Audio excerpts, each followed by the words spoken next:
Assalamualaikum. Welcome to GP Simple Lifestyle. Hi friends, எல்லாரும் எப்படி இருக்கீங்க? எல்லாரும் நலமா இருப்பீங்கன்னு நினைக்கிறேன். நாங்களும் இங்க all are doing good.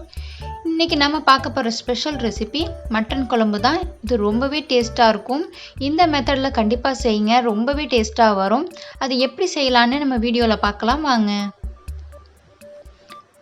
இதுக்கு நான் ஒரு ப்ரெஷர் குக்கர் எடுத்திருக்கேன். இது ஸ்டவ் ஆன் பண்ணி நம்ம குக்கரை வச்சுக்கலாம். இதில் ஒரு 3 டேபிள் ஸ்பூன் அளவுக்கு ஆயில் சேர்த்துக்கலாம். இது கூடவே கொஞ்சமாக பட்டை கிராம்பு சேர்த்துக்கலாம். இதில் சின்ன வெங்காயம் ஒரு 10 போல் நான் சின்னதாக கட் பண்ணி வச்சுருக்கேன், அதையும் சேர்த்துக்கலாம். இது கூடவே நம்ம பெரிய வெங்காயத்தை 2 இந்த மாதிரி தின்னாக ஸ்லைஸாக கட் பண்ணி சேர்த்துக்கலாம். சின்ன வெங்காயமும் பெரிய வெங்காயமும் சேர்த்து செய்யும் போது மட்டன் குழம்பு ரொம்பவே டேஸ்ட்டாக வரும்.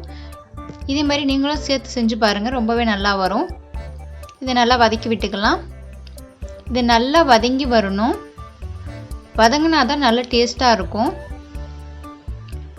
இப்போ நமக்கு வெங்காயம் நல்லா வதங்கி வந்துடுச்சு. இது கூடவே நம்ம 2 ஸ்பூன் மிளகாய்த்தூள் சேர்த்துக்கலாம், 1/2 ஸ்பூன் மஞ்சள் தூள் சேர்த்துக்கலாம். இதை நல்லா இந்த எண்ணெயிலே நல்லா வதக்கி விட்டுங்க.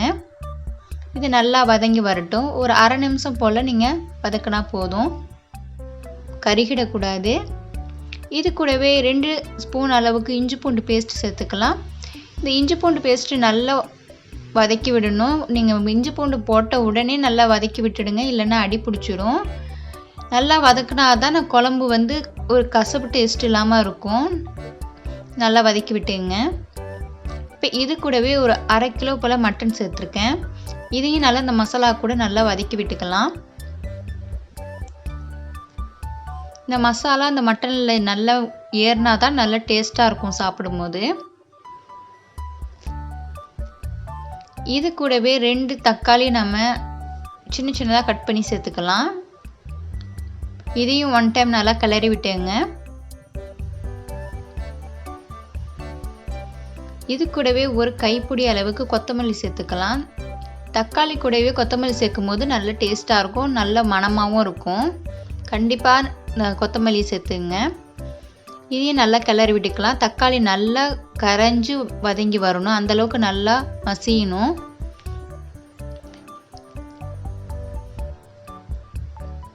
நல்லா கிளறி விட்டுங்க.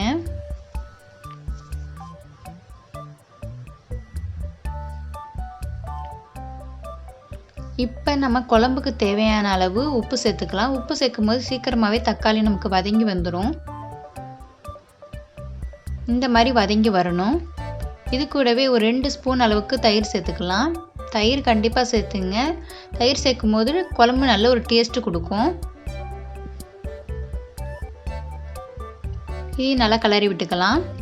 இது கூடவே 1.5 ஸ்பூன் அளவுக்கு ஜீரகத்தூள் சேர்த்துக்கலாம். மிளகுத்தூள் ஒரு ஸ்பூன் சேர்த்துக்கலாம். மிளகுத்தூளும் மிளகாய்த்தூளும் உங்கள் காரத்துக்கு ஏற்றப்போல் கூட குறைச்ச பார்த்து சேர்த்துங்க. இப்போ 4 ஸ்பூன் அளவுக்கு மல்லித்தூள் சேர்த்துக்கலாம். இது கூடவே கரம் மசாலா ஒரு 1/2 ஸ்பூன் சேர்த்துக்கலாம். இப்போ தேவையான அளவு தண்ணி ஊற்றிக்கலாம். ஒரு 4 கிளாஸ் அளவுக்கு நான் தண்ணி ஊற்றிருக்கேன். இப்போ இந்த மசாலாலாம் ஓரத்தில் விட்டு இருக்கிறதெல்லாம் நல்லா எடுத்து விட்டுக்கலாம். இப்போ நம்ம குக்கரை மூடி ஒரு 8 விசில் வர அளவுக்கு வேக வச்சுக்கலாம். அப்போ தான் மட்டன் நல்லா வெந்து வரும்.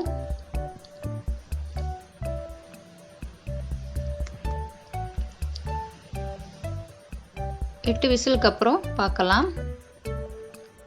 A few moments later. 8 whistle வந்துருச்சு, ப்ரெஷர் அடங்கிருச்சு. இப்போ ஓப்பன் பண்ணி பார்க்கலாம்.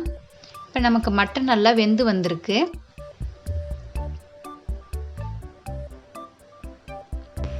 மட்டன் நல்லா வெந்து வந்தால் தான் நமக்கு குழம்பு நல்லா இருக்கும். இப்போ இது கூடவே நம்ம 2 உருளைக்கிழங்கு சேர்த்துக்கலாம். அந்த மட்டன் குழம்புல உருளைக்கிழங்கு சேர்க்கும் போது நல்ல டேஸ்ட்டாக இருக்கும். அந்த உருளைக்கிழங்குக்கு ஒரு தனி டேஸ்ட்டு வரும்.